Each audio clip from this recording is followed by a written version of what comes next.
go after the government, they will go after you. That's exactly what happened to journalist Matt Taibbi. He's the guy who helped break the Twitter file story in January. The agency hit him with an unannounced home visit while he was testifying before Congress. Man, he must have had a big IRS bill for them to go to his house. Well, actually, now we've learned there's more to the story. Taibbi tweeting yesterday, the IRS also opened a case on him this past Christmas Eve, which was on a Saturday. We're told it happened right after he wrote a report on the intel community's ties to big tech. Weird timing. Yeah, here we go. He, in fact, didn't owe any money to the IRS.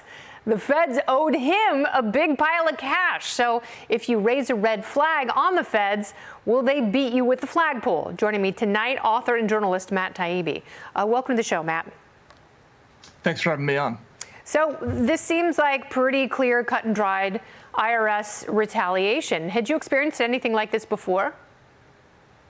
No, never anything even remotely like this. In fact, when I first found out about it after I testified on the Hill in March, on March 9th, I thought it had to be a coincidence. There's no possible way this was related. It was too ridiculous. But now that we have some more information about it, I don't see an innocent explanation for this. So what other information came to light after the meeting on the 9th, that congressional hearing that shocked you?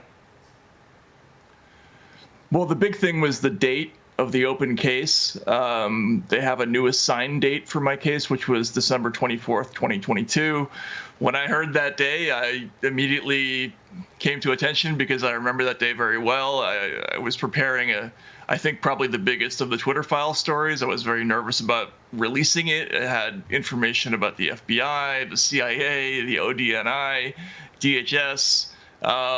And so I took a long time checking and rechecking that story that day, and it was a Saturday, and it was Christmas Eve, and I didn't owe any money.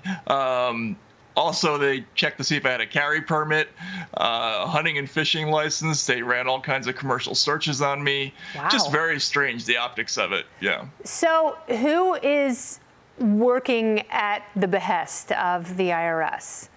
Is it the IRS saying, you know what, we know what this guy is doing, let us help you out? Or is it someone else going, hey man, we use the IRS all the time to bully people, especially journalists. I know how to handle this guy. And if so, who is that person or who is that agency directing the IRS to do their dirty work? Well, I don't know, and I think that was part of the thinking. You know, when I went to the committee at first, I just wanted to make sure that they were aware in case there was a possibility that somebody was trying to intimidate their witnesses.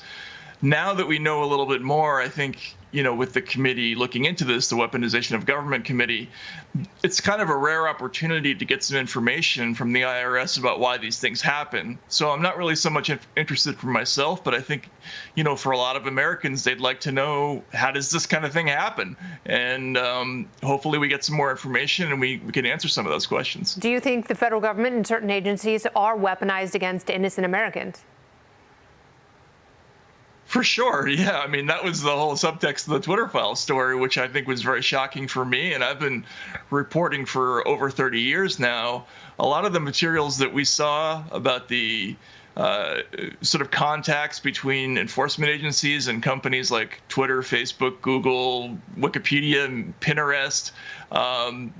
There's a lot more government interference than I think I ever expected, and this, I think, is just further evidence of that. So, you know, there are people who have postulated that if this is happening at Twitter, this is happening at other big tech companies. Have you spoken to people as a journalist inside some of those companies? And is the same type of thing happening, you know, regarding collusion with big tech and government agencies, particularly law enforcement agencies, who really can make people's lives hell?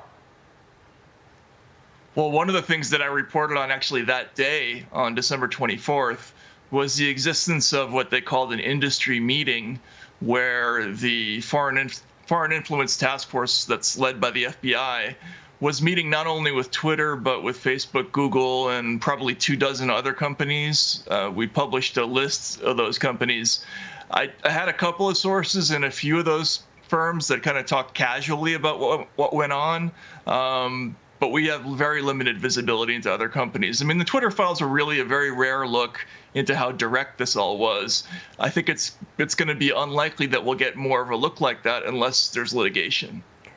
or if more politically agnostic billionaires buy up these tech companies and release the same kind of information. What are the chances of that happening? Yes. Would that there were more politically agnostic billionaires who just want to put journalists on speed dial and open up all their internal materials to them. Look, it's a once in a million opportunity. I think that was what was unique about that story. But I would love to have it happen more. Yeah, me too. Until then, keep digging, keep reporting. I know it's dangerous. It completely sucks. But if we don't have people like you out there finding these stories, helping cultivate them, giving whistleblowers the courage to come forward, then we're all sitting ducks. For all you do, Matt Taibbi, thank you so much. Thanks so much for having me on. For sure.